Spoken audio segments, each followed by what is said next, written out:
श्रीमद् भगवद गीता 3रा अध्याय और 10वां श्लोक।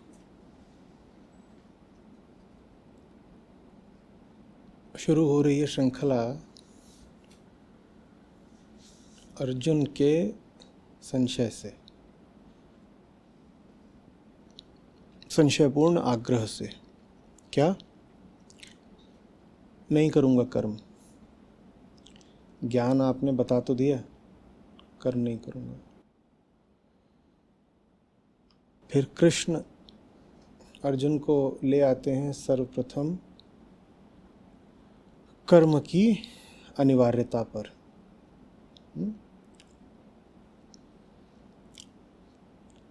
तुम प्रकृति के पुतले खड़े होकर कह रहे हो कर्म नहीं करूँगा, जबकि प्रकृति स्वयं ही कर्म है। कर्म माने गति और प्रकृति माने भी गति।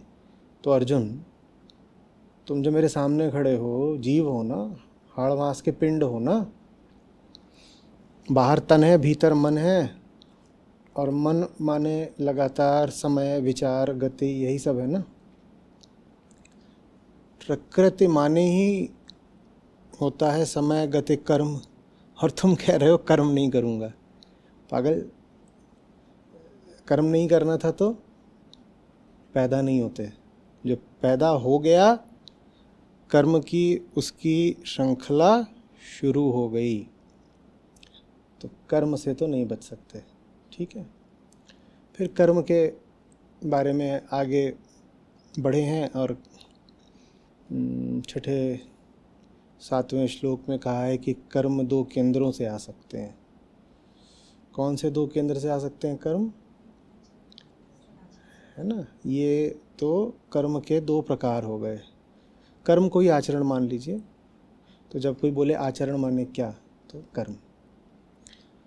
तो मिथ्याचरण जो उठता है भ्रम और प्रकृति के केंद्र से, और समाचारी या सदाचारी या सहजाचारी जिसका कर्म आता है आत्मा के केंद्र से। और यही दोनों विकल्प होते हैं सदा अहम के पास, या तो इधर चले जाओ या इधर चले जाओ। इधर हम कहते हैं बार बार आत्मा है, और दूसरी तरफ कौन है? एक तरफ आत्मा है, एक तरफ माँ है। माँ माने प्रकृति। तो आत्मा के केंद्र से आता है तो सहज कर्म होता है, वो समाचारी या सदाचारी हो जाता है। और प्रकृति के केंद्र से आता है तो नहीं, प्रकृति के केंद्र से आए तो आवश्यक नहीं है कि मिथ्याचारी होगा। प्रकृति के केंद्र से आए तो उसको बस हमको कहना पड़ेगा कि वो प्रकृति में आचरण कर रहा है। मिथ्याचरण प्रकृति के केंद्र का भी एक प्रकार का विकृत हो जाना है। अब जैसे पशु पूरी तरह प्रकृति के केंद्र से चलते हैं तो हम उन्हें मिथ्याचारी बोलते हैं क्या? तो सिर्फ इसलिए कि कोई प्रकृति के केंद्र से संचालित है वो मिथ्याचारी नहीं हो गया। सिर्फ इसलिए कि कोई प्रकृति के केंद्र से, बच्चा छोटा बच्चा होता है, वो पूरी तरह प्रकृति से ही चलता है, तो हम बोलते हैं क्या मिथ्याचारी है, दुराचारी? ऐसा तो कुछ नहीं बोलते ना। तो मिथ्याचारी होने के लिए 2 शर्तें हैं। पहली तो यह है कि प्रकृति से चले, और दूसरी शर्त ये भी है कि नाटक करे, स्वांग, प्रपंच, धोखा, प्रदर्शन, ऊपरी संयम रखे। किस लिए? या तो स्वयं को दिखाने के लिए, या ज़्यादा संभावना है कि समाज को, दूसरों को दिखाने के लिए। तो एक तो चल रहा है प्रकृति के केंद्र से, दूसरे ऊपरी संयम भी रख रहा है। प्रकृति के केंद्र से भी चल रहा है और ऊपरी संयम भी नहीं रख रहा है, तो हम उसको क्या बोलेंगे? पशु मात्र है। वो पशु है, वो पशु है, वो मिथ्याचारी नहीं। ठीक है।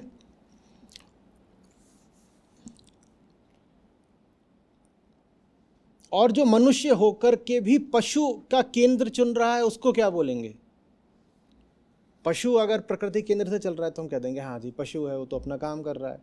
जो मनुष्य होके भी पशु का केंद्र चुन रहा है और प्रदर्शन भर के लिए भी संयम नहीं कर रहा है, उसको फिर क्या बोलते हैं? हाँ बढ़िया, भ्रष्टाचारी बोल दो, दुराचारी बोल दो, फिर जो भी बोलना है बोल दो, है ना। अच्छा, ज़्यादा बुरा किसको मानोगे, दुराचारी को, मिथ्याचारी को? समझाना पड़ेगा। ज़्यादा बुरा कौन है, दुराचारी कि मिथ्याचारी? सब दुराचारियों के पक्षधर हैं। क्यों मिथ्याचारी क्यों ज़्यादा बुरा है?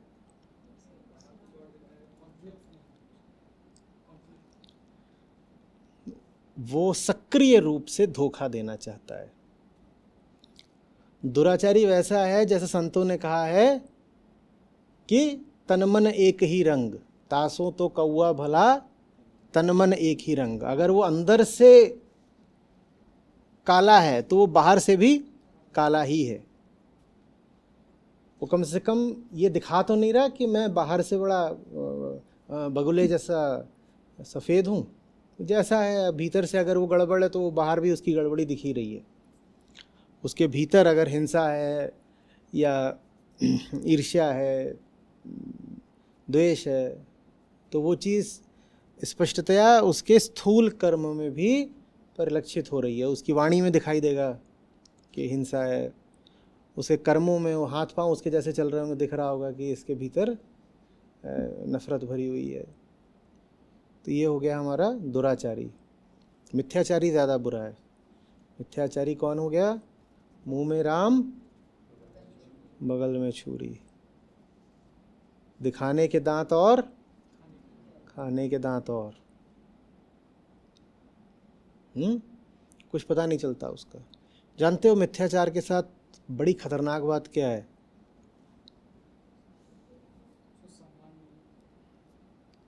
कौन बताएगा? मिथ्याचार के साथ सबसे खतरनाक बात क्या होती है? मिथ्याचार आप करते हो दूसरे को धोखा देने के लिए, है ना? हाँ, जो मिथ्याचारी का प्रचार होता है उसमें वो स्वयं भी विश्वास करना शुरू कर देता है। जो प्रचार उसने शुरू करा होता है दूसरों को धोखा देने के लिए, इतने समय तक वो प्रचार करता है कि उसे भी लगने लग जाता है कि क्या पता यही सच हो। तो बहुत पुरानी कहानी है, मेरे ख्याल से मुल्ला नसरुद्दीन की कहानी है वो, तो सूफ़ी दिशा से आती है, हाँ उन्हीं की है। तो बच्चे थे गांव के, वो मुल्ला नसरुद्दीन को बहुत परेशान किया करते थे, क्योंकि वो पागलों जैसी हरकत करता था। तो उसको छेड़ते थे, उसके कपड़े खींचते थे, कभी कुछ करे कभी कुछ शरारत। तो एक दिन ऐसे ही उसको परेशान कर रहे थे, तो बोलता है अरे उधर जाओ, शहर की तरफ जाओ, उधर को भागो। तो बच्चे बोले काहे को? बोले अरे हाँ बड़ी दावत है आज, और वहाँ जाओगे तो खाना ही नहीं और भी चीज़ें मुफ्त मिल रही हैं, भागो उधर सारे बच्चों जाओ। तो सारे बच्चे फिर मुल्ला को परेशान करना छोड़ के किधर को भागे? शहर की ओर भागे। मुल्ला बहुत खुश हो गया। थोड़ी देर में लोगों ने देखा मुल्ला खुद भी शहर की ओर भाग रहा है। लोगों ने पूछा क्या मुल्ला? बोलता है क्या पता दावत हुई। ये समस्या होती है मिथ्याचार के साथ। जो झूठ आपने दूसरों को बोला होता है, कुछ समय बाद आपका स्वयं भी उसमें विश्वास आ जाता है। क्यों आ जाता है बताओ? कारण गहरा है, समझो इसको। देखो, अध्यात्म मनोविज्ञान का शिखर होता है, ठीक है? कहीं पर कोई आध्यात्मिक सूक्ति अटक रही हो तो मन में प्रवेश करो, मन किन नियमों सिद्धांतों पर चलता है उनका अवलोकन करो, फिर समझ में आएगा किसी श्लोक का या किसी कहानी, किसी दोहे, कहावत इत्यादि का अर्थ क्या है। जो कोई दूसरों को धोखा दे रहा है वो दूसरों को धोखा क्यों दे रहा है? अगर मैं ऐसा व्यक्ति हूँ जिसके लिए ज़रूरी है कि वो दूसरों को धोखा देकर दूसरों की दृष्टि में सम्माननीय बने, इससे मेरे बारे में क्या पता चलता है? मुझे इस बात से फ़र्क पड़ता है कि दूसरे मेरे बारे में क्या सोचते हैं, ठीक? अगर मुझे कोई फ़र्क ही ना पड़ता कि दूसरे मेरे बारे में क्या सोचते हैं, तो मुझे दूसरों को धोखा देकर इज़्ज़तदार बनने की भी कोई ज़रूरत नहीं रहती ना, ठीक? मुझे फ़र्क पड़ता है कि दूसरे मेरे बारे में क्या सोचते हैं। इसका क्या मतलब है कि दूसरे मेरे बारे में जो सोचते हैं मैं उससे प्रभावित हो जाता हूँ। माने दूसरे मेरे बारे में जो सोचते हैं मैं उसको सच मानने लगता हूँ। माने कि मैं दूसरों की सोच को सच मानने लगता हूँ। तो मुल्ला ने बच्चों को क्या सोच दे दी? दावत है, लेकिन जो दूसरों को धोखा दे रहा है, दूसरों को धोखा दे ही इसीलिए रहा है क्योंकि दूसरे जिस चीज़ को मानते हो खुद भी उसी चीज़ को मानने लगता है। इन दोनों बातों को मिला दो तो जैसे ही दुनिया ने कुछ मानना शुरू किया, मुल्ला ने भी उसी बात को मान लिया। देखिए, आप जो दूसरों से झूठ बोलेंगे उस झूठ में आपका भी यकीन आ जाएगा। और अगर आप कहें कि नहीं मैं दूसरों को झूठ बोल रहा हूँ, मैं क्यों उसमें यकीन करूँगा? साहब, अगर आप ऐसे होते कि दूसरों की सोच पर विश्वास नहीं करते तो दूसरों को धोखा देने की भी आपको आवश्यकता नहीं पड़ती। जो दूसरों को धोखा दे रहा है वो दूसरों के माध्यम से फिर बूमरैंग कर रहा है, स्वयं को धोखा दे रहा है।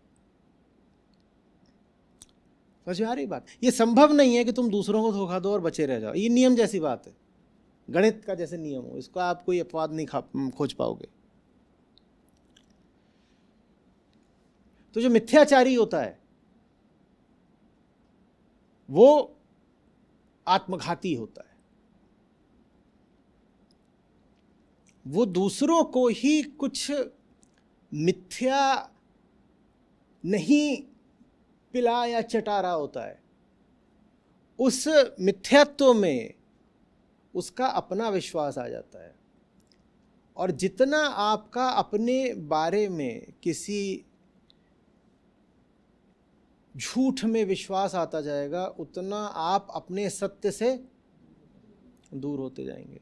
दूसरों को झूठ बोलोगे तुम स्वयं अपनी सच्चाई से दूर होते जाओगे। दूसरों को धोखा देने में ये बहुत बहुत बड़ा खतरा है। खतरा नहीं है, निश्चित है बात। हानि की संभावना भर नहीं है, हानि मैं कह रहा हूं सुनिश्चित है। जिसने दूसरों को धोखा दिया वो गया, बर्बाद हो गया। धोखा दुधारी तलवार है। ऐसा हो ही नहीं सकता कि वो सिर्फ एक तरफ काट करे। जिस क्षण आप किसी से झूठ बोल रहे हैं या किसी के प्रति मिथ्या आचरण प्रदर्शन कर रहे हैं, उस क्षण आपने अपने आप को भी सच्चाई से बांट दिया, काट दिया। समझ में आ रही है बात? इसलिए आपने इस तरह की कहानियां पढ़ी होंगी कि जिन लोगों ने सीधे सीधे अवतारों से युद्ध वगैरह कर लिए, जब उनकी मृत्यु होने लगती है तो तर जाते हैं। पढ़ा है, नहीं पढ़ा है? पौराणिक कहानियां हैं सब ये।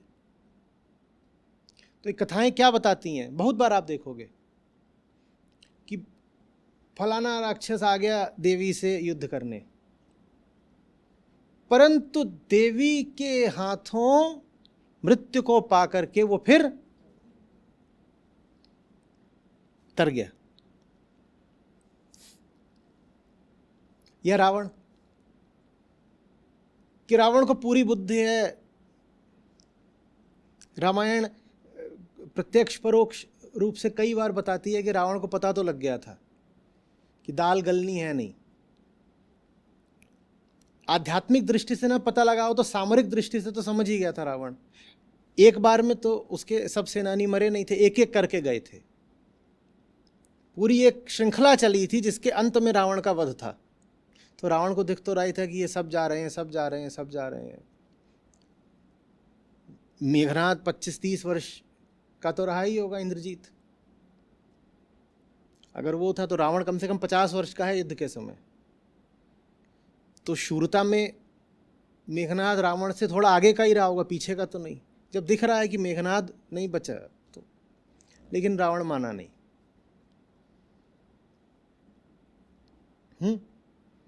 और कहने वाले कहते हैं कि इसीलिए नहीं माना क्योंकि मृत्यु चाहिए थी। विवश हो गया था, कह रहा था स्वयं को मैं वो मृत्यु दे ही नहीं पा रहा हूं, तो चलो राम से ही ले लेते हैं। और राम भी मृत्यु मुझे देंगे नहीं, जब तक कि जा कर के एकदम कोई मैं अपराध ही ना कर दूं, कोई भारी कुकर्म करना पड़ेगा, नहीं तो वो तो माफ़ कर देते हैं। कुछ बहुत भारी ही काम करना पड़ेगा कि वो मुझे मौत दें, तो मैं यही कर लेता हूँ, सीता को ही ले आता हूँ। तो दुराचारी तर जाता है, मिथ्याचारी नहीं तरता।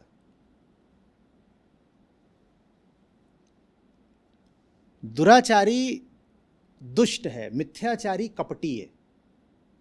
जीवन के लिए एक सूत्र समझ लीजिए, दुष्टता कपट से नीचे का अपराध होती है।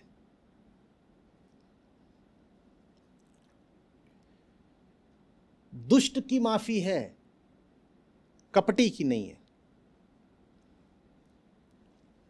आपको दो लोग मिलें, एक हो दुष्ट और एक हो कपटी, है तो वही, एक तरफ सांपनाथ एक तरफ नागनाथ।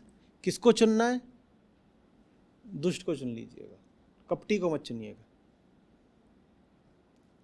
दुष्ट का जैसा भी है प्रकट है, और दुष्ट कम से कम समाज से दबा हुआ नहीं है। उसने अपने ऊपर यह बाध्यता नहीं रखी है कि समाज के सामने तो मुझे शालीन मुखौटा पहनना है। वो कह रहा है मैं शालीन हूं ही नहीं, मैं तो दुष्ट हूं, और तुम लोगों को मैं इतनी भी हैसियत, इतना भी अधिकार या सम्मान नहीं देता हूं कि तुम्हारे सामने मैं सज्जन शालीन बनकर आऊं। मैं दुष्ट हूं तो तुम्हारे सामने दुष्ट ही बनकर रहूंगा। ये बुरा है, बहुत बुरा है, बहुत गलत है दुष्ट होना। लेकिन दुष्टता से भी ज्यादा बुरा है कपटी होना। इसको बंद कर सकते हैं, लग रही है।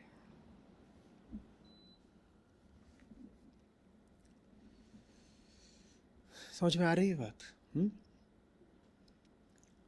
ले दे करके कर्म विषयक हम जितनी बातें कर रहे हैं, इनका संबंध है कर्ता के विगलन से। तो जो दुराचारी है, दुराचारी माने जो दुष्टता के कर्म करता है, आचरण माने कर्म, जो दुष्टता के कर्म करता है उसका कर्तृत्व विगलित होना आसान पड़ेगा। बस इसलिए हम कह रहे हैं कि दुष्टता भली है अपेक्षितया कपट से। देखिए, भलाई या बुराई अध्यात्म में सिर्फ किस बात से निर्धारित होती है? मूल सिद्धांतों से कभी दूर मत जाया करिए। भला क्या है, बुरा क्या है? प्रश्न आना चाहिए किसके लिए? भला क्या है, बुरा क्या है? चलो पूछो। एक ही होता है जिसके लिए सब कुछ होता है। 5-7 होते हैं क्या?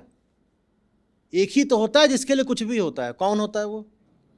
उसके अलावा तो कुछ होता ही नहीं जिसके लिए कुछ भी हो। सारे अनुभव, सारा संसार, सारे विषय किसके लिए होते हैं? अहम के लिए। तो भला या बुरा हम जब भी तय करेंगे तो हम किसके भले या किसके बुरे की बात कर रहे होंगे?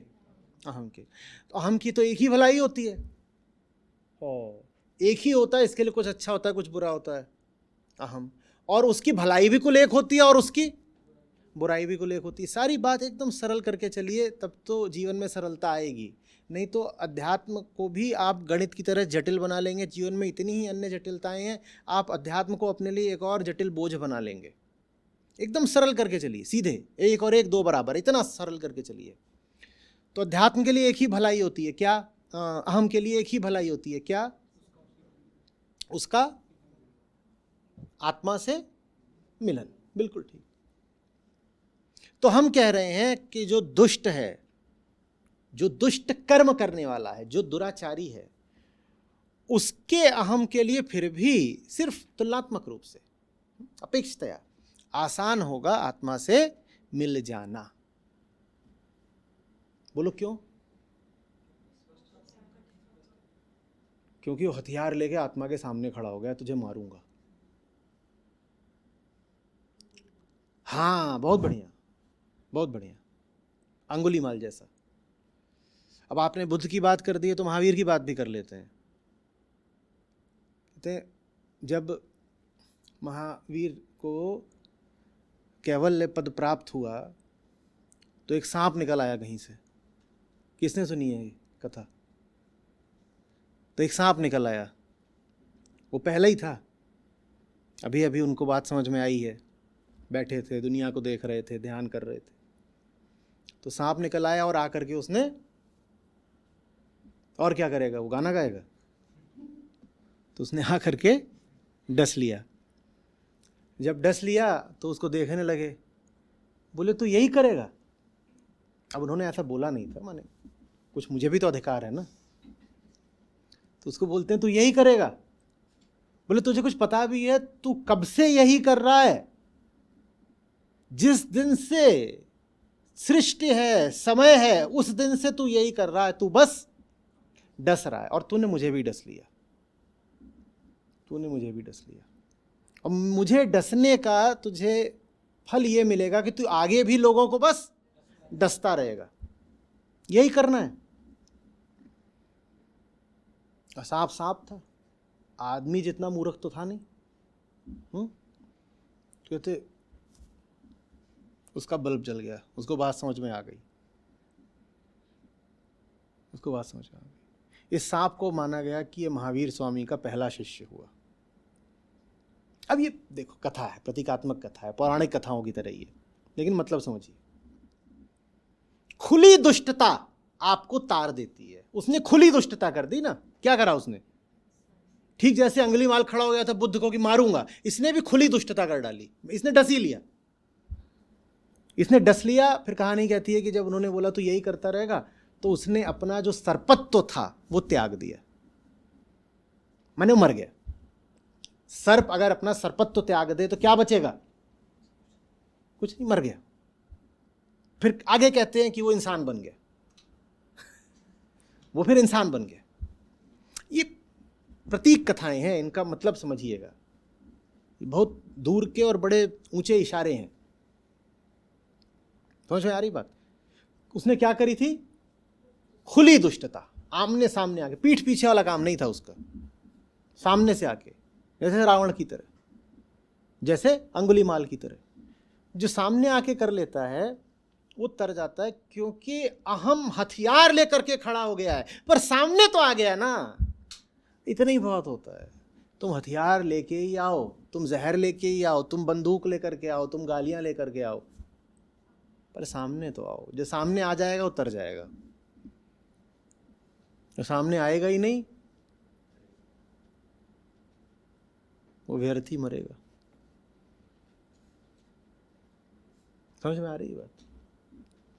तो इसलिए फिर बहुत बार ऐसा हुआ है कि जगत के जो हितैषी रहे हैं उन्होंने जानबूझ करके कुछ ऐसी स्थितियां पैदा करी हैं कि जो लोग उनके प्रति उदासीन रहे हैं वो उदासीनता छोड़ दें। उन्होंने कहा कि देखो दुनिया ऐसी है, इस वक्त स्थितियां, संयोग ऐसे हैं कि लोग हमारी बात सुन नहीं रहे, लोग हमारे प्रति क्या हो रहे हैं, उदासीन। उदासीन माने इनडिफरेंट। लोग हमारी उपेक्षा कर रहे हैं, हम कुछ बताना चाह रहे हैं वो सुन ही नहीं रहे, काहे कि उनके पास और धंधे हैं, मनोरंजन है, ये है, काम है, वो अपना लगे पड़े हैं उसमें, हमारी सुन नहीं रहे। तो उन्होंने फिर ऐसी स्थितियां पैदा करी हैं कि लोग उनसे घृणा ही करें।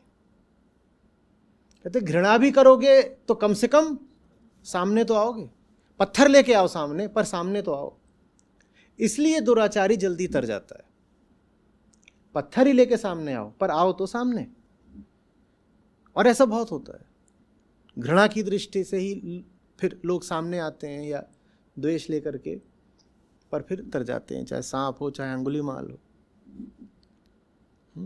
और आप देखोगे, आप कहोगे ये ऐसा क्यों कर रहे हैं, कि ये तो साफ साफ ऐसा काम है कि ये काम ये करेंगे तो समाज इनसे नफरत ही करेगा।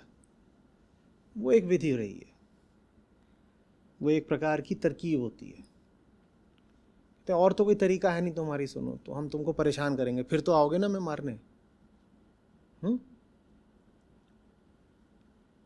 अब जीसस को यातना न दी होती, मृत्यु न दी होती अपनी ओर से, तो ईसाईयत कभी शुरू भी नहीं होती ना। तो मानने वाले मानते हैं कि ये उनका अपना एक आयोजन था, इसके बिना मेरी सुनेंगे नहीं। वो दिन भर वहाँ घूमते रहते थे, जीसस ऑफ नजरेथ। और उनके कुल मिला के 1 दर्जन 7 जने चल रहे हैं। वो 1 दर्जन भी ऐसे कि उसमें से एक ऐसा निकला था जो उनको बेच आया था। तुम्हें क्या लग रहा है ये बस अभी होता है? यही होता है, ये तब से चल रहा है। और कुछ नहीं था, वो कुछ छोटा मोटा उसको लालच मिला, वो जा करके बेच ही आया। तो उन्होंने भी खोपड़ी पकड़ी होगी, बोले तो ऐसे तो कुछ बात बनेगी नहीं, रीच नहीं बढ़ रही।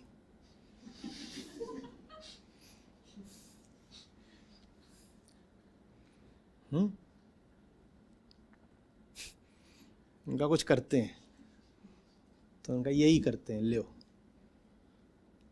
अब पूरी मानवता हजारों साल तक रोएगी कि हाय हाय ये हमसे क्या हो गया। ईसाइयत में सिन, सफरिंग, रिपेंटेंस, ये बड़े केंद्रीय तत्व है। He suffered for us, he suffered for entire humanity, the sin is upon us and hence let's repent all our life. तो वो जो फिर कर्तव्य छोड़ गए सारे ईसाइयों के लिए, ईसाई आज तक वो कर्तव्य निभा रहे हैं। तो कभी कभी मतलब समझ रहे हो, किसी भी तरीके से उसको सामने तो लेकर के आओ, भले ही वो सामने आकर के तुम्हारा वध ही क्यों ना कर दे, पर सामने तो आए। छुपा रहना स्वीकार नहीं है, क्योंकि अहंकार के लिए जो सबसे बड़ी ढाल होती है वो होती है पीठ, सत्य को पीठ दिखा देना। अहंकार के पास सत्य के सम्मुख कोई ढाल नहीं होती, वो सामने खड़ा हो गया तो गिर जाएगा। उसकी ढाल ये होती है कि सामने आए ही नहीं, मैं आऊंगा ही नहीं, मैं सुनूंगा ही नहीं, मैं गायब हो जाऊंगा, मैं सामने बैठूंगा ही नहीं। ये नहीं होने देना चाहता कोई भी मुक्त पुरुष, शिक्षक, गुरु, ये नहीं होने देना चाहता। यहीं पे हारता है जो गुरु है, यहीं पे हारता है। उसकी एक ही हार हो सकती है गुरु की, क्या? कि शिष्य सामने ही नहीं आया। तो वो ये नहीं होने देना चाहता कभी कि सामने ही ना पड़े।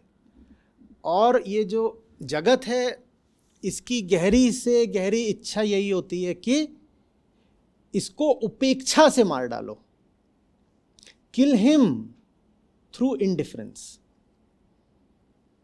काहे कि भारत जैसी विशेषकर अगर जगह हो तो यहाँ संस्कृति रही है कि जो लोग धर्म की और मुक्ति की बातें करते हो उनको कम से कम प्रताड़ित तो मत ही करो, मारो नहीं।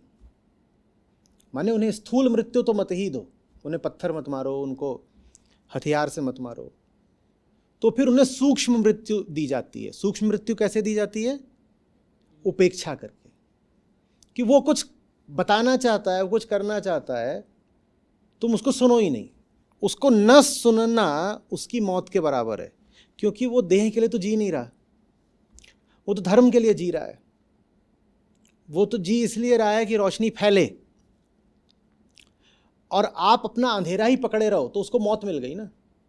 उसके लिए जीवन तभी है जब रोशनी फैल रही हो। और आप कहो कि रोशनी को मैं स्वयं तक पहुंचने नहीं दूंगा, मैं अपने अंधेरे बिल में खुद को छुपा लूंगा, तो उसको मौत मिल गई। तो उस मौत से बेहतर वो कई बार समझता है शारीरिक मौत को। कहता है शरीर को मौत देने के लिए तुम सामने तो निकलोगे। समझ में आ रही बात?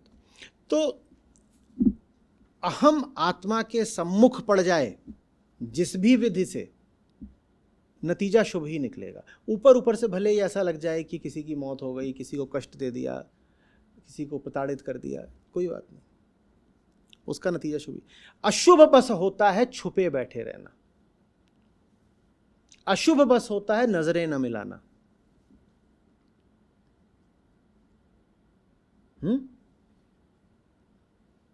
बाकी आप जो भी कर लो, सामने पड़ जाओ। एक होता है कि सामने पड़े किसी टेढ़े तरीके से, क्या करके? तलवार लेके। एक होता है कि कभी सामने पड़े किसी टेढ़े तरीके से, क्या करके? आरोप लेकर के। ये सब शुभ है, चलेगा। अशुभ बस क्या है? सामने पढ़ना ही नहीं। सामने पढ़ने का एक टेढ़ा तरीका और होता है, अपनी छब बनाए के जो मैं पी के पास गई, कि सामने तो पढ़ रहे हैं पर उसको सुनने के लिए नहीं, उसको रिझाने के लिए। वो भी ठीक होता है, तुम किसी भी तरीके से सामने तो आओ, रिझाने के लिए ही सामने आओ। वो रिझाने के लिए भी सामने आती है, तो जो छवि देखी पीयू की मैं अपनी भूल गई, ले चेकमेट हो गया। ये काहे के लिए आई थी? अब वो अपनी छवि अभी बना के आई थी, सुनने थोड़ी आई थी। वो काहे के लिए आई थी? कि इनको भी रिझा लेंगे। उन्होंने कहा ठीक, तो हमें रिझाओ। वो उल्टा हो गया, कृष्ण मोहन कहलाते हैं। वो मोहित करने आई थी, वो खुद मोहित हो गई। कृष्ण का काम ही है कि उन्हें जो मोहित करने आए वो पलट के उसको मोहित कर देते हैं। उल्टा पड़ गया सब। जो छवि देखी पीयू की मैं अपनी भूल गई। छाप तिलक, क्या हो गया? हाँ, खुसरो नहीं पसंद?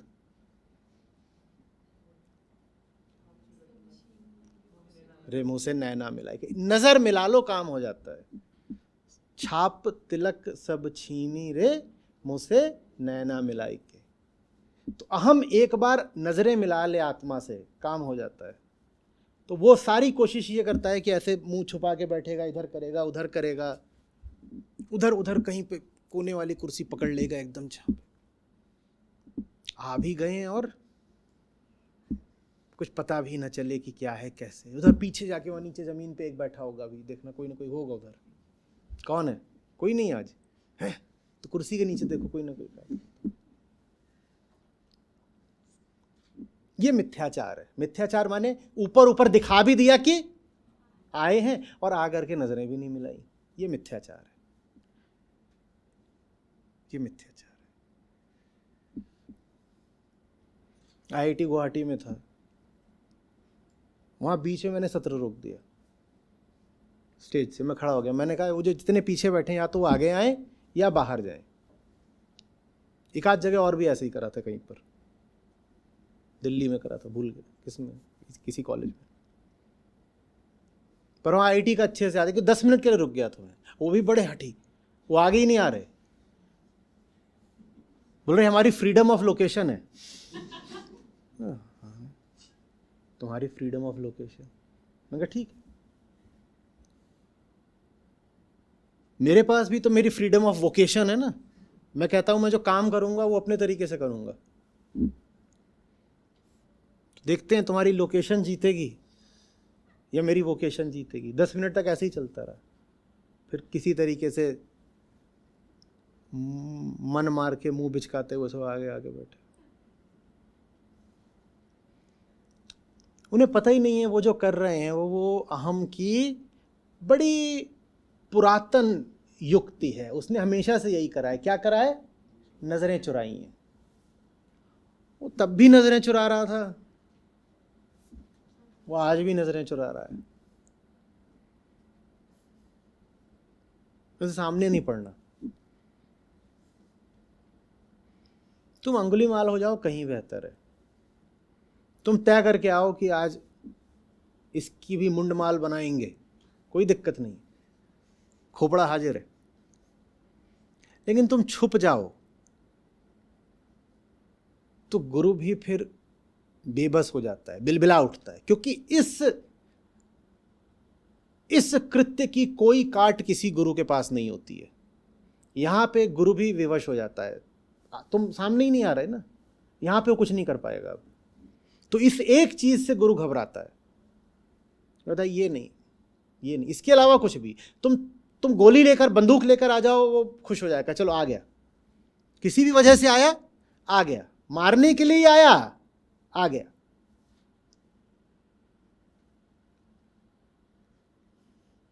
है ना, वो गुलाम अली की गज़ल बड़ी, बहुत दिनों से नहीं सुनी, पहले तो रंजिश ही सही दिल दुखाने। अरे तू रंजिश में ही आ, तू दिल दुखाने के लिए ही आ, तू आ तो सही, तू रूठ के जाने के लिए आ, मनाने के लिए थोड़ी है। क्या है? किसी वजह से आ, एक बार आ, बस इसलिए कि दिल तोड़ करके तू वापस चला जाएगा, इसलिए ही आ, लेकिन आ।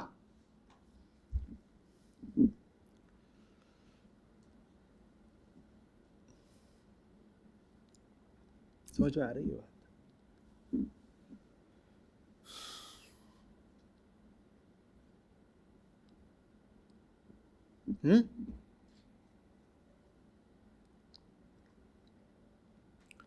मिथ्याचारी क्या करता है?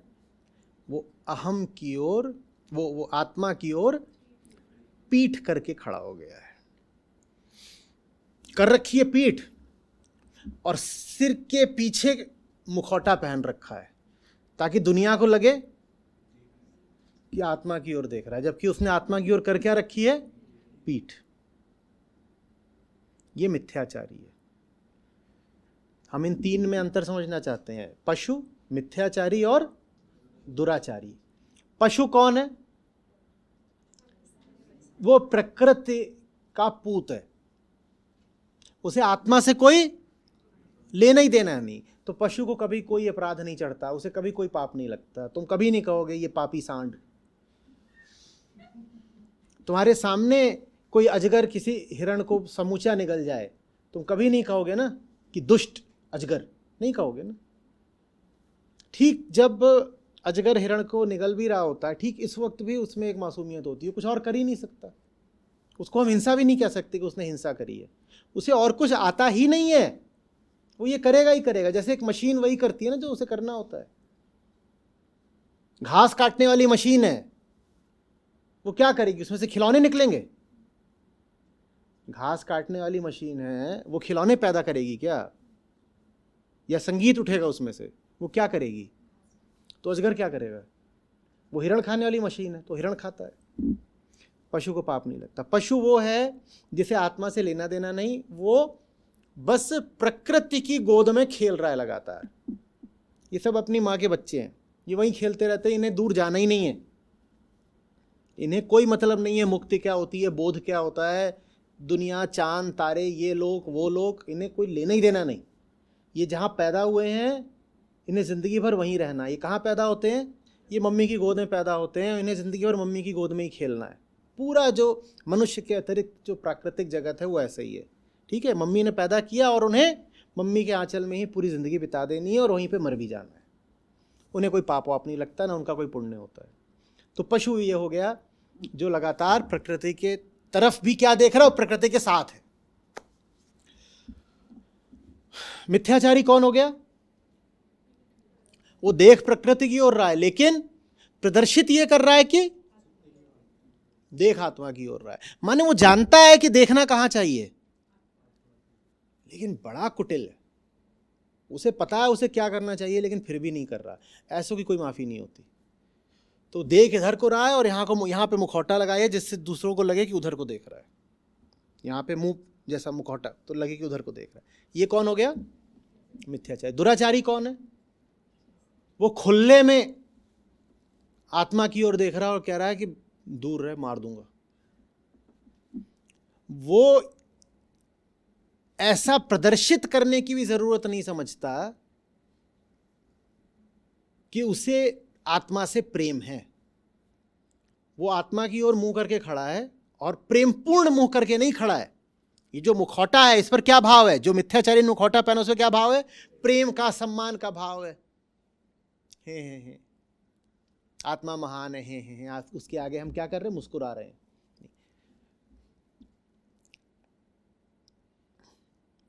दुराचारी का उल्टा, दुराचारी मुंह करके खड़ा है किसकी ओर?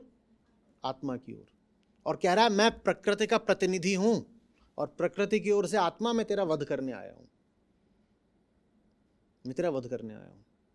ये दुराचारी फिर भी तर जाएगा। आपको कोई सलाह नहीं दे रहा हूं दुराचार की, कईयों के चेहरे पर मुझे कुछ, हाँ देखिए, हंसी देखिए।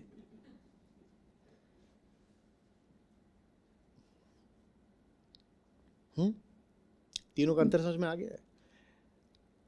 कर्म की जब भी बात हो तो वास्तव में किसकी बात करनी है?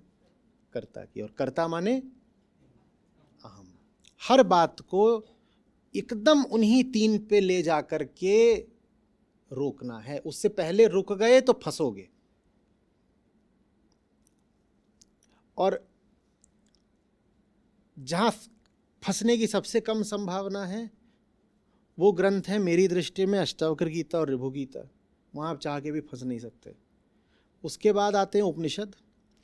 उपनिषद भी बहुत हैं। उनमें कुछ उपनिषद ऐसे हैं जिनमें अष्टावक्र गीता जितनी ही स्पष्टता, सरलता, निर्मलता है, वहाँ भी आप फंसोगे नहीं। लेकिन कुछ उपनिषद ऐसे हैं जैसे बृहदारण्यक, जैसे छांदोग्य, जिनमें संभावना है कि आप खो जाओ। फिर गीता है। गीता में और भी ज़्यादा संभावना है कि आप खो जाओ, क्योंकि यहाँ भांति भांति के शब्द आते हैं। अब जैसे यज्ञ शब्द आ गया, आप खो सकते हो। अष्टावक्र आपको कहीं नहीं कहते हैं कि यज्ञ करो, कहीं भी नहीं कहते। गीता कहती है यज्ञ करो। अब यज्ञ का आप हो सकता है बहुत स्थूल अर्थ निकाल करके उसमें खो जाओ। तो आप नहीं खो, इसके लिए मैं आपको क्या सूत्र दे रहा हूं? जो भी शब्द सामने आए उसको कहां लेकर आना है? उन्हीं 3 पर लेकर के आना। अगर ये कर लिया तो बच जाओगे, नहीं तो वही होगा जो गीता के तमाम भाष्यों के साथ हुआ है। कुछ का कुछ अर्थ कर लिया गया है। कसौटी क्या है? मैं जो भी अर्थ कर रहा हूं उसमें इन 3 के अलावा कोई चौथा तो नहीं आ गया। चौथा आया नहीं कि माने आपने जो अर्थ किया है वो गलत है। आपने जो अर्थ किया है वो गलत है। समझ में आ रही बात? अब आज जो हमारे सामने श्लोक है, इसमें बहुत सारे ऐसे शब्द आएंगे जो आत्मा अहम प्रकृति से भिन्न है। तो आज काम थोड़ा रोमांचक रहेगा। उन सब शब्दों को हमें कहाँ लेकर के आना है? उन्हीं 3 पर। तो हम प्रयास करेंगे, देखेंगे सफल हो पाते हैं कि नहीं। ठीक है, चलिए। श्लोक 10वां श्लोक, 3रा अध्याय। सह यज्ञाः प्रजाः सृष्टवा पुरोवाच प्रजापति। अब क्या क्या आ गया? प्रजा आ गई। ये प्रजा कहाँ से आई? प्रजा माने क्या? सृष्टि आ गई, प्रजापति आ गए। ये सब कौन है? अभी दिखते हैं। अभी अनेन प्रसविष्यध्वमेशः वो अस्त्वेष्ट कामधुक। श्लोक कह रहा है कि एकदम सृष्टि के आरंभ में ही जब प्रजापति माने ब्रह्मा, क्योंकि उन्होंने ही सबका निर्माण किया ना, जितने लोग हैं तो उन्हें प्रजापति, प्रजा उन्होंने बनाई तो उन्हें प्रजापति बोलते हैं। सृष्टि के आरंभ में ही जब प्रजापति ने सबको बनाया तो सबके साथ साथ में यज्ञ को भी बनाया। अच्छा, यज्ञ की बात क्यों आ गई है? अभी जो पिछला श्लोक था 9वां, उसमें क्या कहा था कृष्ण ने अर्जुन को कि देखो, कर्म जब भी चुनना हो तो ये देख लेना कि वो कर्म यज्ञ है कि नहीं। अगर यज्ञ है तो ठीक है, यज्ञ नहीं है तो गड़बड़ है। तो यहाँ यज्ञ का आरंभ होता है, यज्ञ का प्रवेश होता है यहाँ पर। कर्म का स्तर सुनिश्चित करने के लिए यज्ञ कसौटी है। और यज्ञ माने क्या होता है? यज्ञ माने निष्काम कर्म। निष्काम कर्म। निष्काम नहीं बोलना चाहते तो ऐसे बोल सकते हो, छोटी कामना की आहुति देना बड़ी कामना के लिए, छोटी वस्तु का त्याग करना बड़ी वस्तु हेतु। अगर निष्कामता की दृष्टि से देखोगे तो कहोगे जो काम अपने लिए नहीं करा जा रहा वो यज्ञ है, ऐसे भी कह सकते हो। और सकामता की तरफ से आओ तो ऐसे भी कह सकते हो कि छोटी चीज छोड़ देना ताकि बड़ी चीज उपलब्ध हो पाए। बड़े पर छोटे को न्योछावर कर देना यज्ञ है। दोनों ही तरीकों से कहना ठीक है। सकाम दृष्टि से कहना हमारे लिए ज्यादा उपयोगी है, क्योंकि हम सब सकामी लोग हैं। तो यज्ञ से हमारा एक आरंभिक परिचय पिछले श्लोक में हो चुका है। अब उसी बात को कृष्ण आगे बढ़ा के कह रहे हैं कि जब प्रजापति ने पूरी सृष्टि का निर्माण किया तो प्रजाओं के साथ ही यज्ञ का निर्माण कर दिया था। यज्ञ इतनी जबरदस्त चीज है। और ये कहा था कि हे जीवों, हे प्रजाओं, तुम्हें जो वृद्धि मिलेगी वो इस यज्ञ के द्वारा ही मिलेगी। विशेषकर आप मनुष्य के लिए समझ सकते हैं कि आपको जो वृद्धि मिलनी है वो यज्ञ के द्वारा ही प्राप्त होनी है। जो कुछ भी आपका इष्ट है, शब्द आ रहा है इष्ट, जो भी आपकी कामना है, कामना समझिए आपकी जो ऊंची कामना है, उसकी प्राप्ति आपको यज्ञ से ही होगी। तो लोगों को बनाया, और लोगों को जब बनाया उसी समय उनको यज्ञ भी थमा दिया कि लो ये यज्ञ ले लो, तुम्हारा इष्ट, तुम्हारा अभीष्ट यज्ञ के द्वारा ही संपन्न होगा। अब यहाँ बहुत कुछ ऐसा आ गया है जो हमारे लिए थोड़ा नया है, तो उसको हम समझेंगे। लिखिए कुछ शब्द। सबसे पहले तो ये प्रजापति माने ब्रह्मा कौन है? प्रजापति माने ब्रह्मा, ये कहाँ से आ गए, कौन है ये? दूसरा श्लोक में है सृष्टि। सृष्टि क्या चीज होती है भाई? ये सृष्टि क्या है?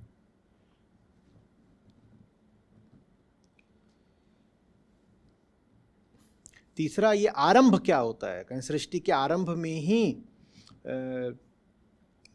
मनुष्यों के साथ यज्ञ की भी उत्पत्ति हुई, तो ये आरंभ क्या चीज होती है? आरंभ लिखिए। फिर यज्ञ क्या होता है ये लिखिए। खैर उसकी बात पहले कर चुके हैं, फिर भी लिखिए। ये वृद्धि क्या चीज होती है कि प्रजापति ने कहा कि मनुष्यों तुमको यज्ञ के माध्यम से वृद्धि प्राप्त होगी।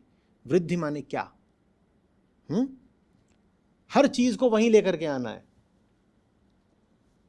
जैसे कि लंबी चौड़ी आपके पास टर्म्स हो, बहुत लंबी चौड़ी, और आपका काम है उन सब टर्म्स को ax plus B Y plus C Z में रिड्यूस करना। जिसने कर लिया उसको 10/10, जिसने नहीं किया वो फुस फस। ठीक है। और इष्ट क्या है कि प्रजापति कह रहे हैं कि मनुष्यों तुमको यज्ञ के द्वारा ही इष्ट प्राप्त हो गई। इष्ट क्या चीज होती है? चलिए, ब्रह्मा माने क्या?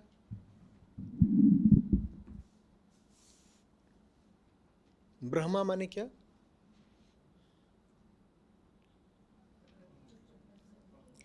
सगुण ब्रह्म को ब्रह्मा कहते हैं। लिख लीजिए।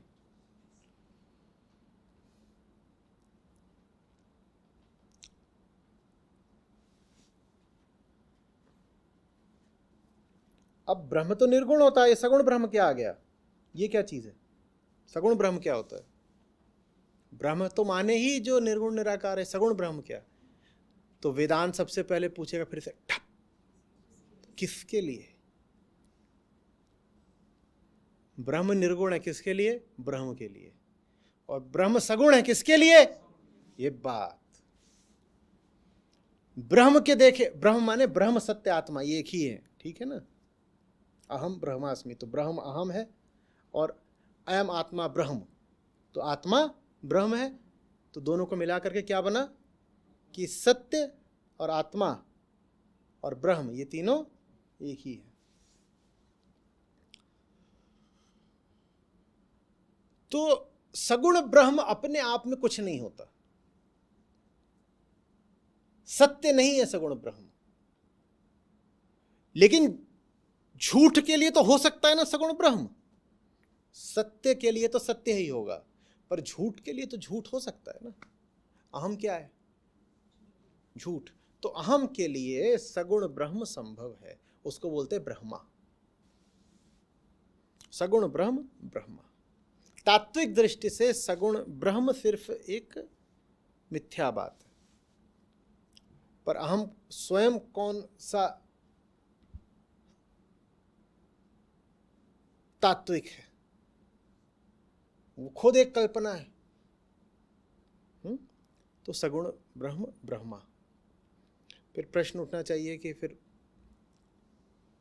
त्रिमूर्ति चलती है, ब्रह्मा विष्णु महेश, सगुण ब्रह्म ब्रह्मा है, तो विष्णु और महेश क्या है? वो क्या है? वो भी सगुण ब्रह्म ही है।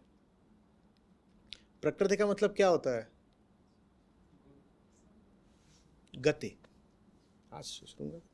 और गति माने क्या? कोई चीज उठेगी, चलेगी और फिर लीन हो जाएगी। तो सगुण माने प्रकृति के साथ। गुण सब प्रकृति के ही होते हैं ना। तो अगर प्रकृति का वो रूप लिया जिसमें आरंभ होता है, कोई चीज उठ रही है, तो सगुण ब्रह्म माने हो जाएगा ब्रह्मा, क्योंकि वो रचयिता कहलाते हैं। प्रकृति में रचना होती है। तो अगर आप रचना काल की बात कर रहे हैं तो उस समय सगुण ब्रह्म माने ब्रह्मा। ठीक है।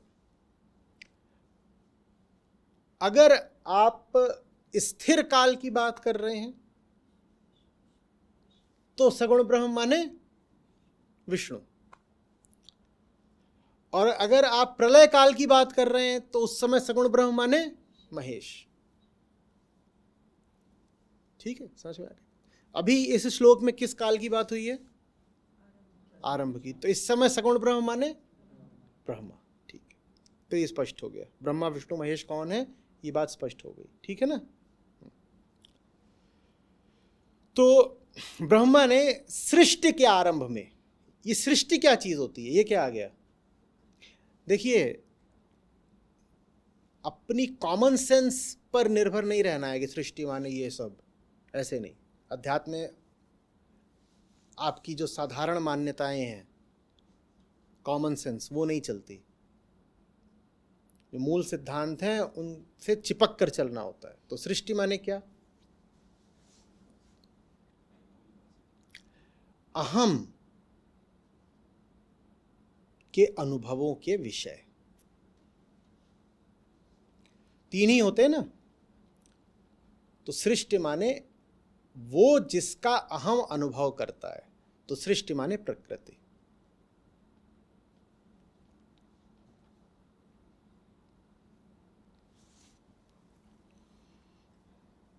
सृष्टि माने प्रकृति। तो जब कहें कि ब्रह्मा ने सृष्टि की रचना की, तो कहा क्या जा रहा है? सचमुच क्या कहा जा रहा है? बहुत सोच के बताना, ये गूढ़ बात है।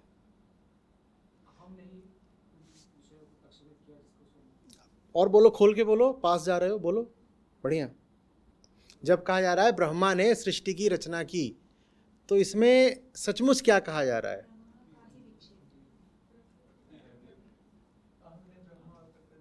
बहुत बढ़िया, बहुत सुंदर। अहम ने ब्रह्मा और प्रकृति की रचना की, क्योंकि पैदा तो बस एक ही हुआ है, उसका नाम है अहम। और वो जैसे पैदा हुआ है उस पर ऋषि लोगों ने बड़ी चुटकी ली है। बोलते हो ऐसे ही पैदा हुआ है। हाँ, जैसे वर्ण संकर नहीं बोलते हैं, बोलते हैं जैसे बंध्या पुत्र। बंध्या माने बांझ, माने जिसको बच्चा हो ही नहीं सकता। तो कहते अहम बंध्या पुत्र। मतलब क्या हुआ? वो है ही नहीं, वो है ही नहीं, वो बंध्या पुत्र है, वो हो ही नहीं सकता। तो पैदा बस एक ही होता है हमेशा, और उसका नाम अहम है। और जब वो पैदा होता है तो वो अपने पैदा होने के बारे में कहानियां कहने को बहुत उत्सुक रहता है, क्योंकि डरा होता है, क्योंकि उसको पता होता है कि वो है नहीं।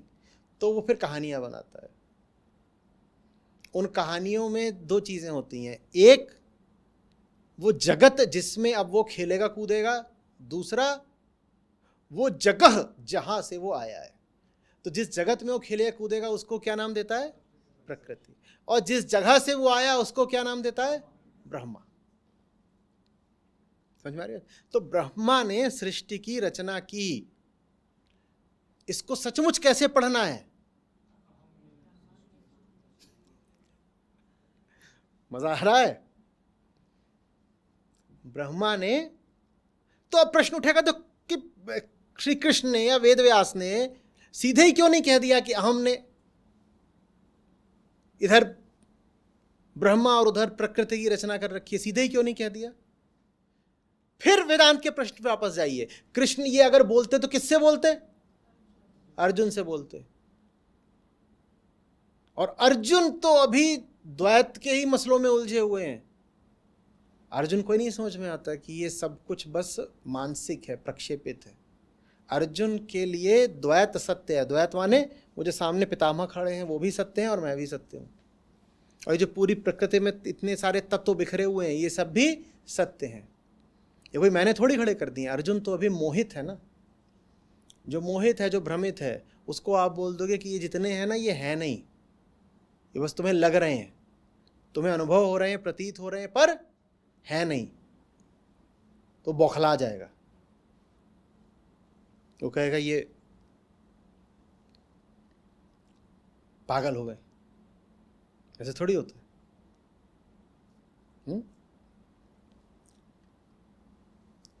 मुझे आमंत्रित करा था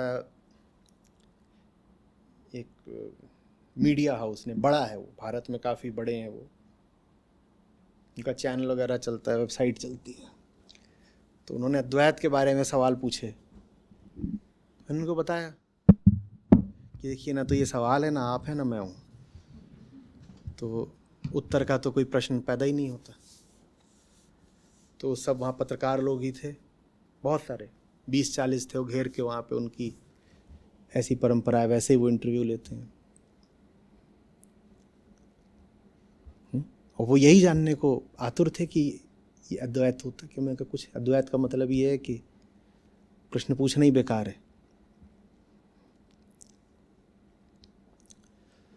तो उनमें से कुछ को थोड़ा बहुत समझ में आया, कुछ को अच्छा लगा, कुछ बेदक गए। तो उसके 2-4 दिन बाद कोई मैच हुआ क्रिकेट का, उसमें भारत की टीम हार गई। तो फिर वो लोग बैठ के ट्वीट करने लगे, बोले आचार्य प्रशांत का ही फिर तरीका ठीक है, बोल दो ये मैच हुआ ही नहीं। बोले अद्वैतवाद का मतलब ही है ये जो चीज़ें पसंद ना आ रही हो उनको बोल दो मिथ्या है ही नहीं। तो ये मैच हम हार गए, इसका मतलब ये मैच हुआ ही नहीं। ये दशा होती है आम संसारी की, जब उसके सामने अद्वैत सत्य आता है वो बिदक जाता है, उसका दिमाग खराब हो जाता है। अर्जुन अभी इस स्थिति में नहीं है कि कृष्ण उनसे सीधे बोल दें कि ये सब कुछ जो देख रहे हो ये है ही नहीं। तो इसलिए इस भाषा में बोलना पड़ता है कि ब्रह्मा ने सृष्टि की रचना करी।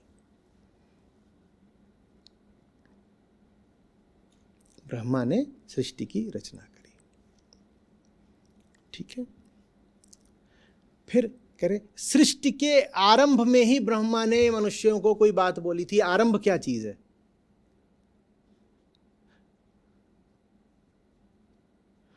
आरंभ को बस पढ़ना है समय और कुछ नहीं। आरंभ माने समय।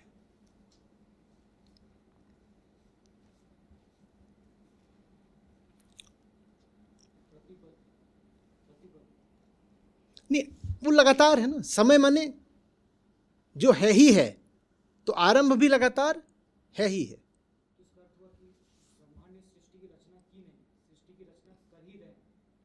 अहम, हाँ लगातार, क्योंकि जिस सृष्टि को अहम रचता है वो होती तो है नहीं, तो बेचारे को फिर से रचनी पड़ती है।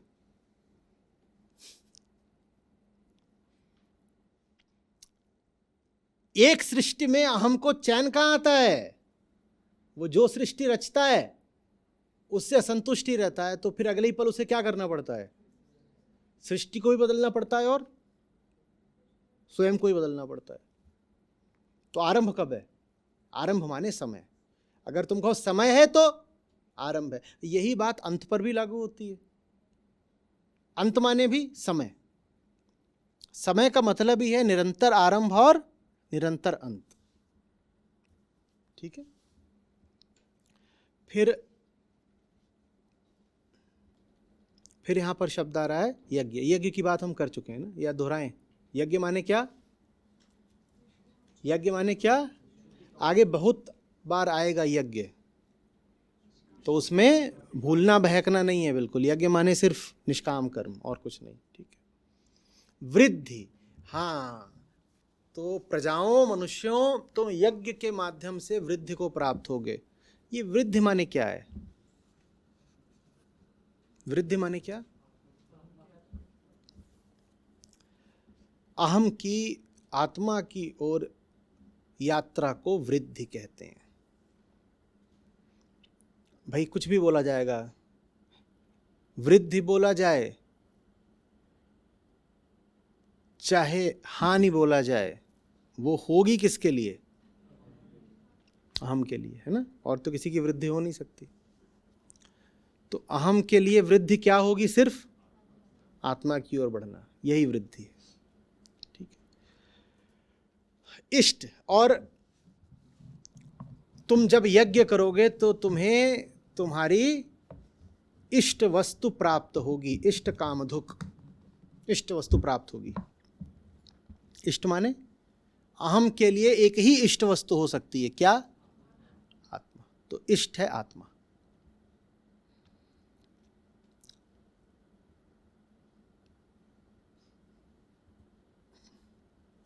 ठीक है। तो कुल मिलाकर के इस श्लोक में कहा क्या गया है? देखिए, इस श्लोक के मर्म का अनर्थ करना बड़ा आसान है ना। कि एक ब्रह्मा जी बैठे हैं, शुरुआत ऐसे करते हो, ब्रह्मा जी बैठे हैं। ब्रह्मा जी काहे में बैठे हुए हैं? काहे में बैठे हुए हैं?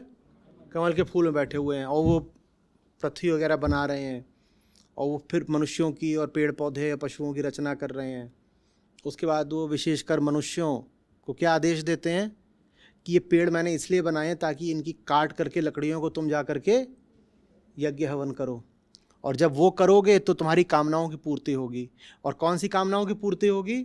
कि तुमको, हाँ, तुमको अच्छा सुख मिलेगा, अच्छा पुत्र मिलेगा, अच्छी गायें मिलेंगी, अच्छी स्त्रियां मिलेंगी, और तुम्हारे सब शत्रुओं का नाश हो जाएगा। इस श्लोक का बिल्कुल ये अर्थ करा जा सकता है, और चौंकने के लिए तैयार रहिए, इस श्लोक का ऐसा अर्थ बहुत किया गया है। ये करा है हमने गीता के साथ। एक ब्रह्मा जी हैं, जय ब्रह्मा जी की, लाओ रे जल्दी से मिठाई लेके आओ चंदू हलवाई के यहाँ से, 250 ग्राम बेसन के लड्डू जल्दी ब्रह्मा जी को चढ़ाओ। ये वाले ब्रह्मा जी। और ब्रह्मा जी ने क्या करा? एक दिन बोले हम बनाएंगे, तो उन्होंने बनाई, और जड़ पदार्थ के निर्माण भर से संतुष्ट नहीं हुए, तो बोले हम और भी बनाएंगे। तो उन्होंने क्या बनाए? मनुष्य बनाए। बोले अब मनुष्य खाली बंजर रेगिस्तान रहेगा तो उसमें ऊब जाएगा, तो उन्होंने उसमें नदियाँ बना दी, पेड़ बना दिए, जानवर वगैरह बना दिए, और मनुष्य के लिए एक स्त्री भी बना दी, काहे कि अकेला बेचारा। तो ये सब किया। अभी जो मनुष्य बनाया, ये अपने आसपास की दुनिया को देखता तो इसे लगता कि ये अच्छी बढ़िया बढ़िया चीज़ें हमें भी चाहिए। तो फिर ब्रह्मा जी ने उसके लिए एक उपाय दिया। बोले ये सब तुम्हें ज़िंदगी में जितनी अच्छी अच्छी चीज़ें चाहिए तुमको सब मिलेंगी, और उन चीज़ों के लिए मैं तुमको एक हथियार दे रहा हूँ। वो हथियार क्या है? कुल्हाड़ी। उस कुल्हाड़ी से करना क्या है? लकड़ी काटनी है। और उसका क्या करना है फिर? और वो करने से क्या होगा? हाँ, अरे देवता तो हम भूल ही गए। ब्रह्मा जी ने जब रचना की तो उसमें सब और देवता भी तो उनके ही सब हैं। तो देवता लोग क्या हो जाएंगे? प्रसन्न। और जब प्रसन्न हो जाएंगे, तुमने जो मांगा है वो मिल जाएगा। तो इस श्लोक का ऐसा अर्थ भी खूब हुआ है। मैंने हो सकता है अभी जो बोला है बताने में थोड़ी अतिशयोक्ति कर दी हो, पर इसके जो बहुत सारे अर्थ हुए हैं वो लगभग इसी तरह के रहे हैं। अतिशयोक्ति मैं इसलिए कर रहा हूँ क्योंकि जब बात नाटकीय हो जाती है तो कई बार ज़्यादा सुग्राह्य हो जाती है, तो मैं उसको थोड़ा और मसाला वगैरह लगा के बता रहा हूँ ताकि आपको दिख जाए कि कैसे अर्थ का अनर्थ किया जाता है।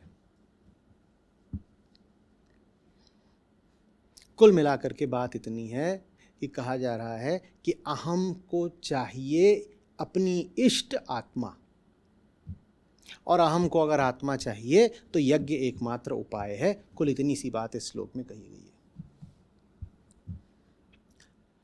अहम को क्या चाहिए, और आत्मा पाने का एक ही उपाय है, बस इतनी सी बात कही गई है। कुल अर्थ इस श्लोक का इतना ही है बस। लेकिन उसमें हम चाहें तो न जाने कितनी कहानियां ले आ दें, और हमारा ऐसा स्वार्थ है कि हम कहानियों में उलझना पसंद करते हैं। कोई ऐसा भी नहीं कि बस बेबसी होती है, मैंने खूब देखा है, उलझे हुए को बाहर निकालो तो विरोध करता है, हिंसक हो जाता है।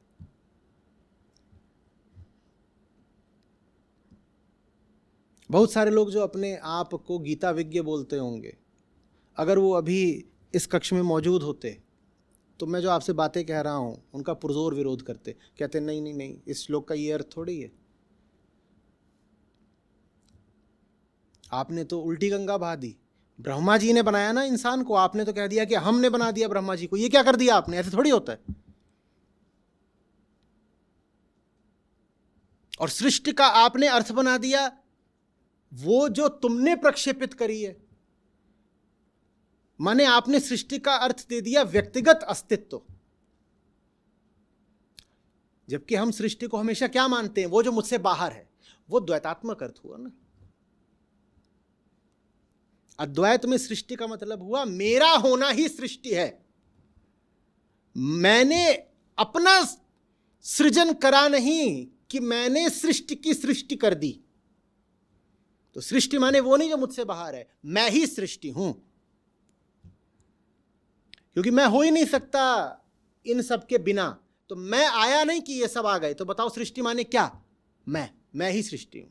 ये सृष्टि का अद्वैत अर्थ है, मैं ही सृष्टि हूं।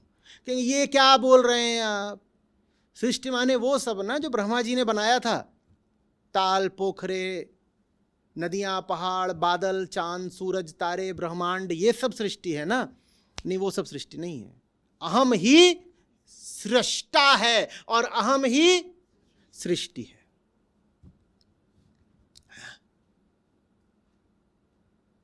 तो ब्रह्मा जी ने कुछ नहीं करा,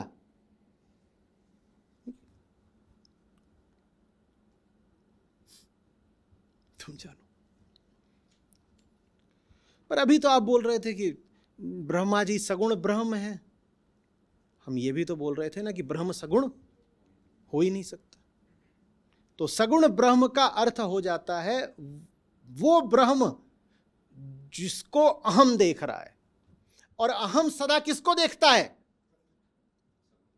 अहम सदा किसको देखता है,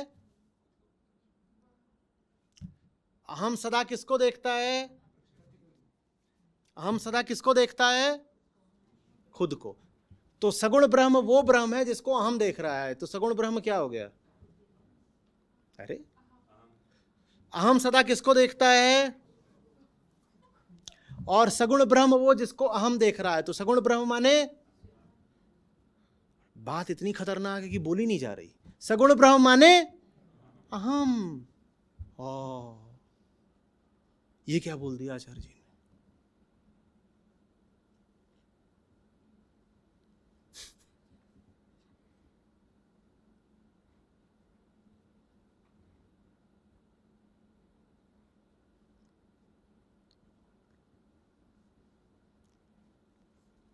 हमने अपने अलावा कभी किसी को देखा है? वो तो बस अपने आप को ही देखता है। और अपना मुंह से कैसा लगता है, पसंद आता नहीं, तभी तो इतना मेकअप करता है वो। हम अपनी पूरी जिंदगी क्या है में बिताता है, मेकअप में। इसी मेकअप के लिए क्या शब्द है, मिथ्याचार। मिथ्याचार माने मेकअप, दिखाना कि हम ऐसे हैं, ऐसे हो नहीं पर दिखा रहे हो।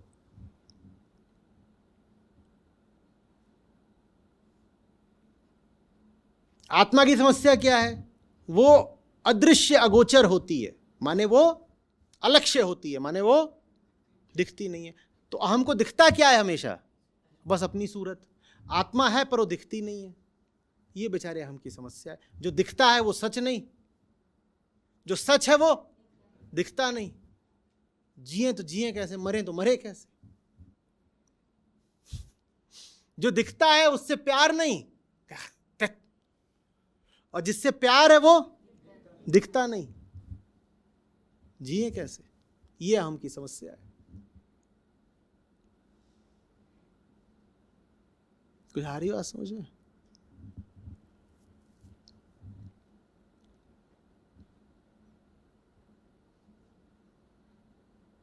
तो बेचारे ने एक तरकीब निकाली, बोला ऐसा करते हैं, प्यारे ब्रह्म से मिलने के लिए हम तो निर्गुण हो नहीं पा रहे,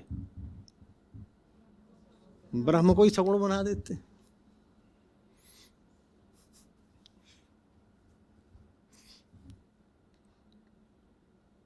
चुईया से बोला गया तुझे इश्क हो गया हाथी से, चल तेरे को जंगल लेके चलते हैं। चुईया है, चिंकी चुईया उसका नाम है। उसे आशिकी किससे हो गई? हाथी से। तो उसको बोला गया चल भाई वहां चलते जहां हाथी रहता है। तो चुईया मानती नहीं, वो क्या बोलती? बोलती हाथी तो रहता है वहां पे, लेकिन साथ साथ सांप भी रहता है और भेड़िए भी रहते हैं, गीदड़ भी रहते हैं, चील भी रहती है, न जाने और कितने तरीके के हिंसक। तो हाथी तो रहता है, पर हाथी के लिए जाऊंगी पेट में किसी और के पहुंच जाऊंगी, तो मैं तो नहीं जा रही। बहुत समझाया जाता है, देख भाई प्रेम में इतना खतरा, इतना रिस्क तो उठाना पड़ता है ना। अब प्यार भी तूने किससे किया है? हाथी से। जंगल तो जाना पड़ेगा ना। चूती मैं तो न जा रही। तो फिर चुईया अपने लिए बनाती है सगुण ब्रह्म। वो क्या करती है? वो हाथी की चूहे बराबर एक पुतला बनाती है और उसको अपने बिल के अंदर ले आती है। बोलता है जेरा हाथी, और पूरी जिंदगी वो अपने हाथी के साथ बिता देती है खुश होकर के।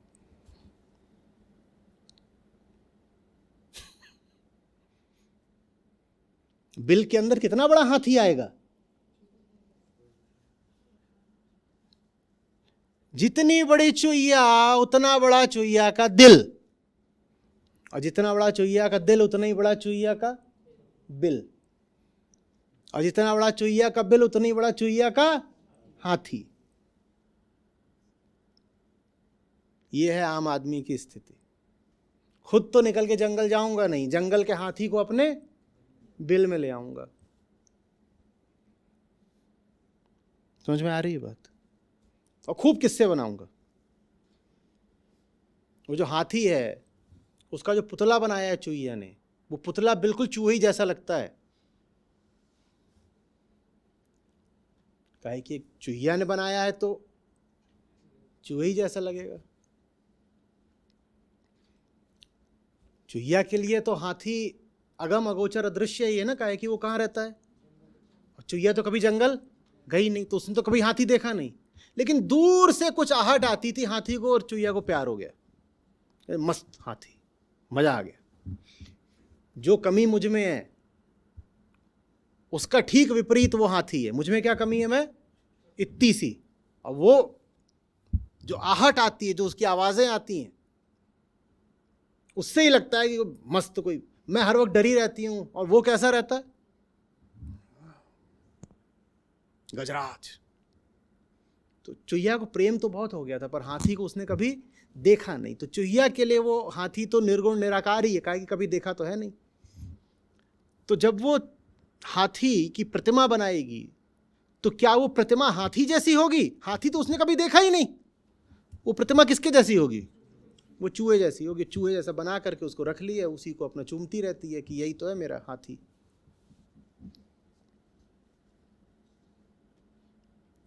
समझ में आ रही है बात?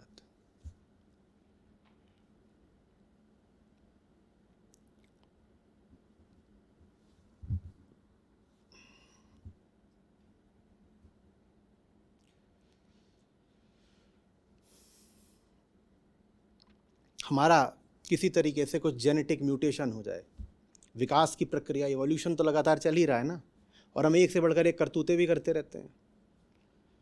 जंगल में घुस करके वहाँ के वायरस उठा लाते हैं, जेनेटिक मेडिसिन हमने तैयार कर ली है, जेनेटिकली मॉडिफाइड क्रॉप्स हम खाते रहते हैं, सब हम करते ही रहते हैं। इतने सारे काम हम रेडियो एक्टिव मटीरियल्स के साथ करते हैं, और ये हम जानते हैं कि रेडियो एक्टिविटी से जो आपकी सेल्स हैं वो विक्षिप्त होकर के पता नहीं कौन से तरीके से बदलना और बढ़ना शुरू कर सकती हैं। तो मान लीजिए आपका किसी तरीके का म्यूटेशन हो जाए पूरी मानवता का, और आपके 2 की जगह 4 आंखें हो जाएं, तो उसके बाद फिर आप जो कथाएं कहोगे उसमें चरित्रों की कितनी आंखें होंगी? समझ में आ गई ना कुल बात? ये है, आपके 4 आंखें हो गई तो आपकी कथाओं के चरित्रों की भी 4 आंखें हो जानी है। काहे कि वो जो हाथी है वो किसके लिए है? चुहिया के लिए। जैसी चुहिया वैसा हाथी, जैसा मानुस वैसी मूर्ति।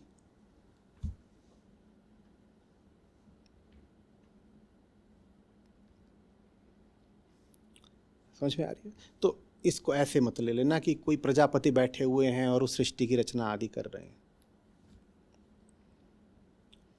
बस ये कहा जा रहा है कि प्रतिपल अगर कुछ ऐसा है सृष्टि के आरंभ से, माने समय में लगातार, यदि कुछ ऐसा है जो तुम्हारी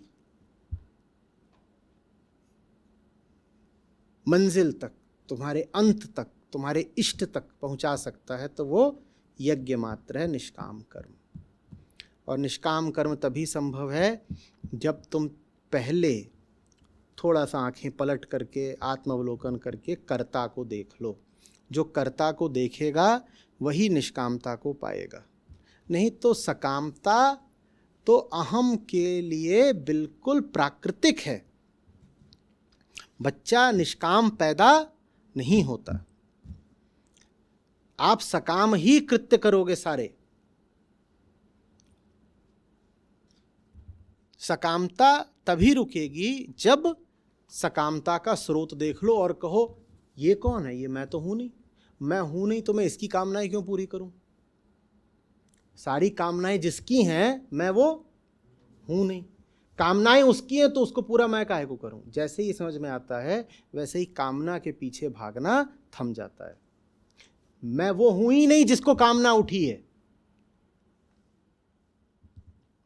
मेरी आवश्यकताएं कुछ और हैं, तो मैं क्यों पूरी करूं उसकी कामना?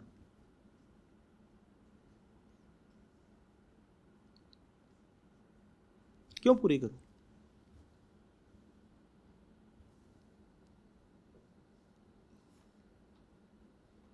ये जो भेद दिखाई देता है ना, मेरी कामना और किसी और की कामना, ये वास्तव में भेद है अहम और प्रकृति का। ये बड़ा विचित्र भेद है। अहम प्रकृति से ही आ रहा है, अहम प्रकृति ही है, लेकिन मुक्ति के लिए उसको प्रकृति से भेद देखना पड़ेगा।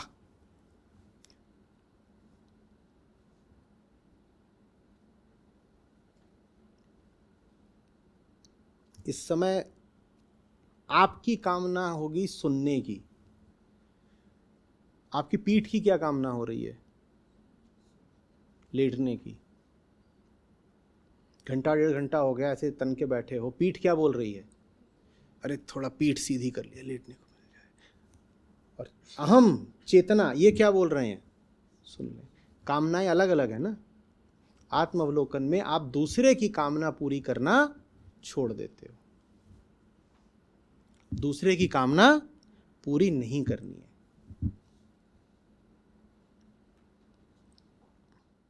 एक मैं है जो मैं हूं, और एक मैं है जो मैं नहीं हूं। तो अभी जो मैं बोल रहा है, मैं उससे पूछूंगा मैं कौन हूं। एक मैं है जो मैं हूं, और एक मैं है जो मैं नहीं।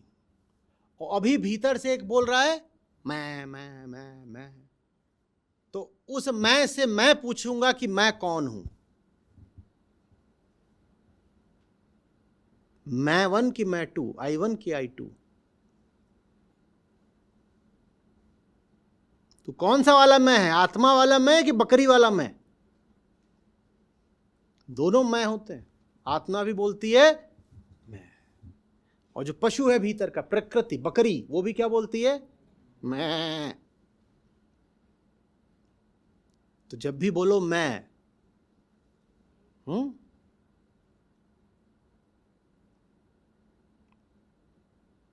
समझ आ रही बात? एक होता है गोट और एक और भी होता है गोट। तो पूछो कौन सा वाला गोट बोला?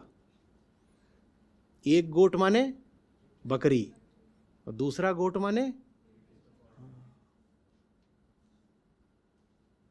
कालाधिपति।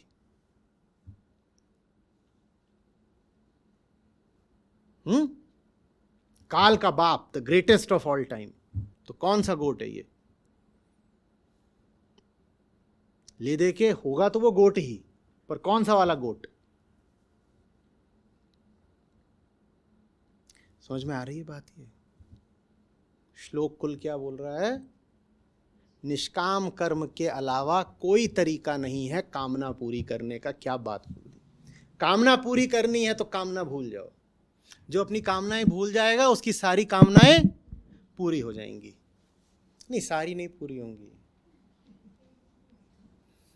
जो अपनी सारी कामनाएं भूल जाएगा उसकी केंद्रीय कामना पूरी हो जाएगी।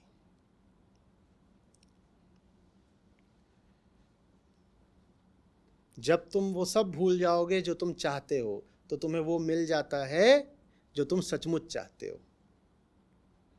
तो फिर तुम सचमुच माने क्या चाहते हो? तुम शायद सचमुच यही चाहते हो कि तुम वो सब भूल जाओ जो तुम चाहते हो।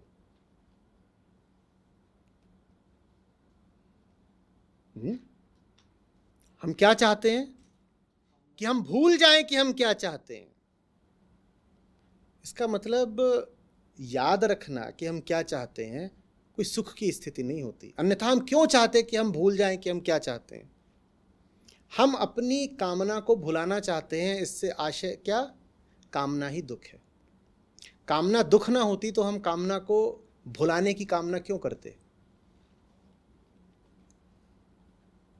यही वजह है कि जब बुद्ध बोलते हैं कि जीवन दुख है, तो वो उस दुख से मुक्ति के लिए जो अष्टांग मार्ग बताते हैं उसमें यही आता है अंत में कि कामना से मुक्ति ही दुख से मुक्ति है।